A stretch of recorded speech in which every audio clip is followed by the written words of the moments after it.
Students अस्सलाम वालेकुम वरहमतुल्लाहि वबरकातुहू। बेटा जो हमारा आज का टॉपिक है that is the types of chemical reactions. जो लास्ट वीडियो था उसमें बेटा हमने दो टाइप्स को डिस्कस किया था। अब कुछ टाइप्स उसके पेंडिंग रह गए थे जो हमने वहां पे डिस्कस नहीं किया था क्योंकि टाइम ज्यादा हो गया था। अब बेटा आज हम उसके जो बाकी टाइप्स हैं उन टाइप्स को हम बेटा डिस्कस करेंगे।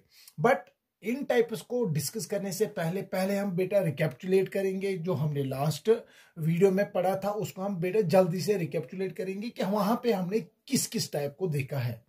जहां तक बेटा लास्ट वीडियो का ताल्लुक था तो वहां पे हमने पहले क्या देखा था, that is called the कंबाइनेशन reaction.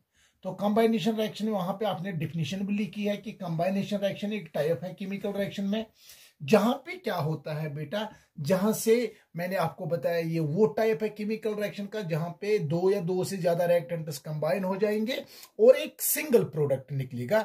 ऐसी रिएक्शंस को हम बेटा कंबाइनेशन रिएक्शंस कहते हैं। जैसे मैंने आपको बताया, अगर आप बेटा मैग्नीशियम रिबन ले लोगे, इस मैग्नीशियम रिबन को बर्न करोगे in presence of oxygen, we will get magnesium oxide. तो यहां पे जब हम रिएक्शन को देखते हैं तो दैट मीन्स दो रिएक्टेंट्स कंबाइन हो गए, एक ही प्रोडक्ट बन जाता है। ऐसे केमिकल रिएक्शंस को हम बेटा कंबाइनेशन रिएक्शंस कहते हैं जो हमने लास्ट डे में डिस्कस किया था। But most of the combination reactions are called exothermic reactions. अब बेटा वहां पे मैंने ये नहीं कहा आपको कि मोस्ट ऑफ द जो कंबाइनेशन रिएक्शंस होते हैं ये एक्सोथर्मिक रिएक्शंस है। ये हमारा आज का टॉपिक है। अब बेटा इसको रिकैप्चुलेट इसलिए किया ताकि आपको पता चलेगा कि कंबाइनेशन रिएक्शंस इनको हम ज्यादातर एक्सोथर्मिक रिएक्शंस क्यों कहते हैं और एक्सोथर्मिक रिएक्शन हम किस चीज को कहेंगे, जो हमारा आज का टॉपिक है।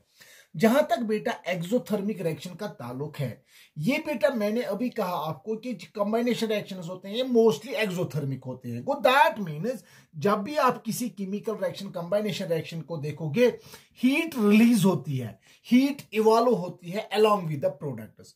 गो simply we can say that अगर आपको कोई कहेगा what is exothermic reactions, simply most of the combination reactions are exothermic reactions, those reactions in which heat is evolved along with the products. अब बेटा यहां पे हम क्या देखते हैं, जो most of the combination reactions होते हैं इनमें हीट इवॉल्व होती है, रिलीज हो जाती है। प्रोडक्ट के साथ साथ जो रिएक्शंस जिनमें एनर्जी यानी हीट रिलीज होगी प्रोडक्ट के साथ साथ, उन ही रिएक्शंस को हम बेटा एक्सोथर्मिक रिएक्शंस कहते हैं। जैसे मैंने आपको अभी बताया, अगर मैंने इस मैग्नीशियम को बर्न किया इन प्रेजेंस ऑफ ऑक्सीजन, तो दैट मीन्स बर्न जब भी कोई चीज होता है तो डेफिनेटली वहां पे तो हीट रिलीज हो जाएगी। तो इसीलिए हम बेटा कह रहे हैं जो जितने भी कंबाइनेशन रिएक्शंस होते हैं ये मोस्टली एक्सोथर्मिक रिएक्शंस होते हैं।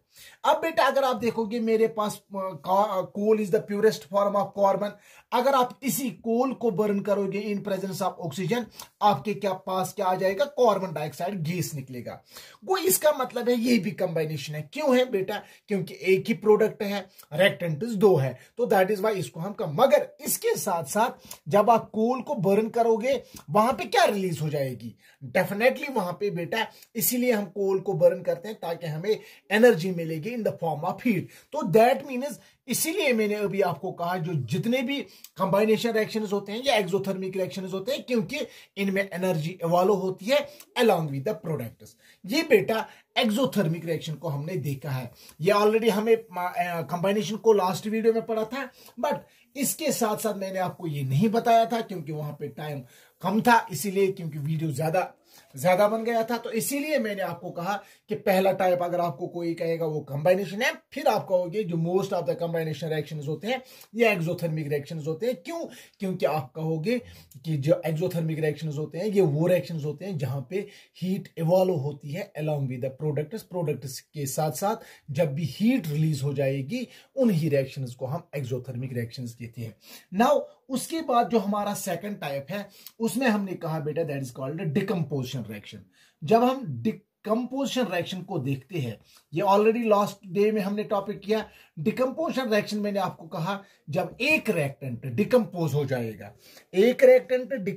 जाएगा, फिर डिकम्पोज होने से जब ये ब्रेक हो जाएगा, फिर ये दो या दो से ज्यादा प्रोडक्ट्स प्रोड्यूस करेगा, निकालेगा, इवॉल्व हो जाएंगे। ऐसी रिएक्शंस को हम बेटा डिकम्पोजिशन रिएक्शंस कहते हैं। जैसे मैंने आपको बताया है, अगर आप लेड नाइट्रेट ले लोगे, लेड नाइट्रेट को जब आप बेटा हीट दे दोगे, वहां पे आपको क्या निकलेगा, लेड ऑक्साइड निकलेगा प्लस नाइट्रोजन डाइऑक्साइड निकलेगा, विद दैट एंड ऑक्सीजन आपके पास रिलीज हो जाएगा। यहां पे आप क्या, मैंने आपको लास्ट वीडियो में ही कहा कि डिकम्पोजिशन अपोजिट होती है कंबाइनेशन रिएक्शन में, जहां पे एक रिएक्टेंट डिकम्पोज हो जाएगा, ब्रेक हो जाएगा, फिर दो या दो से ज्यादा प्रोडक्ट्स आ जाएंगे। ऐसी रिएक्शंस को हम डिकम्पोजिशन रिएक्शंस कहते हैं। बट वहां पे मैंने आपको बताया कि डिकम्पोजिशन तब तक नहीं होगी जब तक ना आप उसको एनर्जी अप्लाई करोगे। मैंने फिर कहा, ये जो एनर्जी हम अप्लाई करते हैं, ये जो हम एनर्जी अप्लाई करते हैं ब्रेक करने के लिए, डिकम्पोजिशन रिएक्शन को ओकर करने के लिए, ये एनर्जी हम या तो बेटा in the form of heat या इसको दे देंगे, या in the form of light, या in the form of electricity, जो मैंने आपको लास्ट डे बताया। If we apply the energy in the form of heat, then it is called thermal decomposition. ये आप इसका टाइप बन गया। When we apply the energy in the form of light, then it is called photo decomposition. जिस तरीके से last video में मैंने आपको डिस्कस किया, इसी तरीके से if we apply the energy in the form of electricity, we can call it as a electrolytic decomposition, जिसको हम इलेक्ट्रोलाइटिक डिकम्पोजिशन कहते हैं। बट यहां पे हमें क्या देखना है, जो most of the decomposition reactions होते हैं ये इंडोथर्मिक रिएक्शंस होते हैं। अगर अब आपको कोई कहेगा व्हाट इज इंडोथर्मिक रिएक्शन, वो आप कहोगे most of the decomposition reactions जो होते हैं ये बेटा इंडोथर्मिक रिएक्शंस होते हैं। व्हाट डज इट मीन, इसका मतलब क्या है, सिंपली कहोगे आपको बेटा जो इंडोथर्मिक रिएक्शंस होते हैं, सिंपली मैं यहां पे लिखूंगा बेटा इंडोथर्मिक रिएक्शंस क्या होते हैं, ये दोज रिएक्शंस, मोस्टली ये डिकम्पोजिशन रिएक्शंस होते हैं। आप लिखोगे simply those reactions, those chemical reactions, those chemical reactions in which heat is absorbed along with the reactants,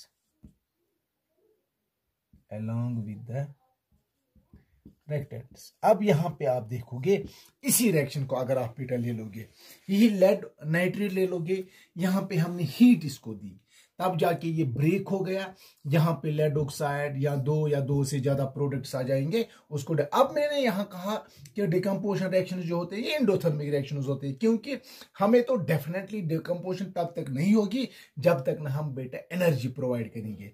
वो ऐसी रिएक्शन जहां पे आप एनर्जी दे दोगे, जिसको आप एनर्जी प्रोवाइड करोगे, ऐसी ही रिएक्शन को हम बेटा इंडोथर्मिक रिएक्शंस कहते हैं। तो simply we can say that most of the decomposition reactions are endothermic reactions. Now बेटा हमारा जो आज का टॉपिक है, इसके साथ साथ अब एक्सोथर्मिक भी कंप्लीट हो गया, पहले कंबाइनेशन भी हो गया, फिर डिकम्पोजिशन हो गया, इसके साथ एक्सोथर्मिक, इसके साथ इंडोथर्मिक। अब जो बेटा है that is called the displacement reaction. जहां तक हम बेटा डिस्प्लेसमेंट रिएक्शन की बात कर रही है, डिस्प्लेसमेंट रिएक्शन में आप देखोगे हमारे पास बहुत सारे कॉमन सॉल्ट्स होते हैं। अब बेटा अगर हम मेटल्स की बात करेंगे, हमारे पास मेटल्स जो होते हैं, कुछ मेटल्स मोर रिएक्टिव होते हैं, कुछ मॉडरेट रिएक्टिव होते हैं, कुछ लेस रिएक्टिव होते हैं। फॉर एग्जांपल अगर हम यहाँ पे एक सीरीज हम बेटा बनाएंगे मेटल्स को on the base of their decreasing reactivities के हिसाब से हम बनाएंगे यहाँ पे, जैसे काली, नाथ, का, माली, आलू, जरा, फीके, पकाता है, कॉपर, सिल्वर, गोल्ड के साथ। तो यहां पे मैंने कुछ मेटल्स को बेटा यहां पे राइट डाउन किया है। तो मैंने आपको कहा potassium is more active, sodium इससे कम है। इस तरीके से डिक्रीजिंग ऑर्डर में मैंने कुछ मेटल्स आपको यहां पे बनाए हैं। अब बेटा ये आपको नेक्स्ट जो क्लासेस है 10th क्लास में आपको ये बेटा रिएक्टिविटी सीरीज, इसको एक्टिविटी सीरीज भी कहते हैं, कि इसका एक इंपॉर्टेंट रोल है कि मेटल्स जो होते हैं कुछ ज्यादातर विग्रसली रिएक्टिव होते हैं, कुछ स्लोली, कुछ लेस रिएक्टिव होते हैं। जैसे ये मोर रिएक्टिव मेटल्स है, जैसे ये मॉडरेट रिएक्टिव मेटल्स है, जैसे ये लास्ट वाले मेटल्स जो है ये बेटा लेस रिएक्टिव मेटल्स है। इनकी रिएक्टिविटी देख के अब बेटा यहाँ पे एक रिएक्शन हमारे पास आ गई, that is called displacement displacement reaction. अगर आपको कोई कहेगा डिस्प्लेसमेंट रिएक्शन, यहां पे हम पहले एक एग्जांपल ले लेंगे, तब जाके आपको बेटा ये इजीली आपको एक्सप्लेन हो जाएगा। फॉर एग्जांपल अगर मेरे पास है कॉपर सल्फेट सोल्यूशन जो मेरे पास है, ये बेटा ब्लू कलर होता है इसका। अगर कॉपर सल्फेट सोल्यूशन ले लोगे एक टेस्ट ट्यूब में, इसका क्या है बेटा, ब्लू कलर है। व्हेन वी डिप, अगर आप किसी आयरन नेल को इसमें डिप करोगे, फॉर एग्जांपल आयरन की फॉर्मूला है दैट इज Fe, तो इसको मैंने किस में डिप किया बेटा, दैट इज ब्लू कलर जो कॉपर सल्फेट सोल्यूशन है। जब आपने इसको ब्लू कलर सोल्यूशन में, तो बेटा आपके पास यहां पे एक लाइट ग्रीन सोल्यूशन बनेगा। जो लाइट ग्रीन सोल्यूशन आपके पास दिखेगा जब आप इसमें आयरन नेल को डिप करोगे, तो दैट मीन्स ये आपके पास एक्चुअली क्या, यहां पे एक रिएक्शन हो गई, आयरन किसकी जगह आ गया, कॉपर की जगह, तो यहां पे एक आयरन सल्फेट सॉल्यूशन बन गया। ये लाइट ग्रीन होगा बेटा, ये लाइट ग्रीन सॉल्यूशन आपके पास बनेगा, इसके साथ साथ यहां पे रिलीज कॉपर हो जाएगा। अब बेटा एक्चुअली हमारा टॉपिक है डिस्प्लेसमेंट रिएक्शन। सिंपली आप कहोगे, क्योंकि अगर आप यहां पे भी देखोगे जो आयरन है, आयरन जो है ये देखोगे, यहां पे आयरन है, यहां पे कॉपर है, वो copper is less reactive than iron, तो इसीलिए जो इस सॉल्यूशन में कॉपर को किसने डिस्प्लेस किया, आयरन ने। अगर आपको कोई कहे क्यों, क्योंकि आप कहोगे आयरन जो है it is more reactive than copper, that is why it displaces the copper from copper sulphate solution. Copper sulphate solution से इसको दफा किया आयरन ने, ताकि यहां पे आयरन सल्फेट बन गए, क्योंकि आयरन ज्यादा रिएक्टिव है। तो सिंपली अगर आपको आप डेफिनेशन लिखनी होगी, सिंपली आप लिखोगे those reactions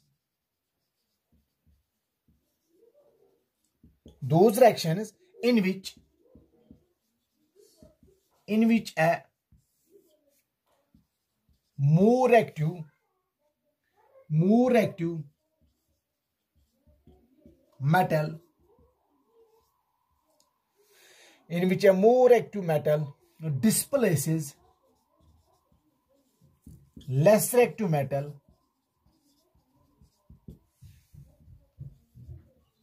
from salt solution, from its salt solution।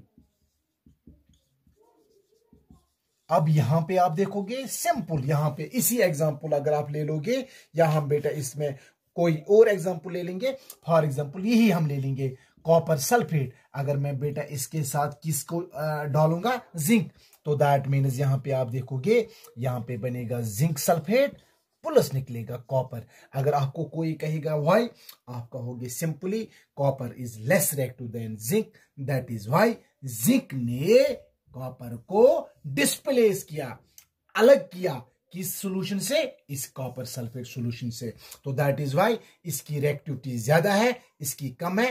तो ऐसी रिएक्शंस हम बेटा अपनी डे टू डे लाइफ में देखते हैं, जिनको हम बेटा डिस्प्लेसमेंट रिएक्शंस कहते हैं। This was all about the displacement reaction. अब बेटा ये कुछ एक्स्ट्रा टॉपिक मैंने पढ़ाया था, टाइप्स ऑफ रिएक्शन, इसमें हमने कंबाइनेशन, फिर डिकम्पोजिशन, फिर डिस्प्लेसमेंट, एक्सोथर्मिक एंड एंडोथर्मिक को बेटा डिस्कस किया। अब यहाँ पे एक होम असाइनमेंट मैंने रखा, what is कंबाइनेशन reaction with examples. ये बेटा एक होम असाइनमेंट है आपके लिए, जो आप बेटा मुझे भेजोगे, ताकि मैं आपके जो लास्ट वीडियो है इसको बेटा इवॉल्वेट कर सकता हूँ। तो this was all about for the today's topic. Thank you dear students, have a nice day.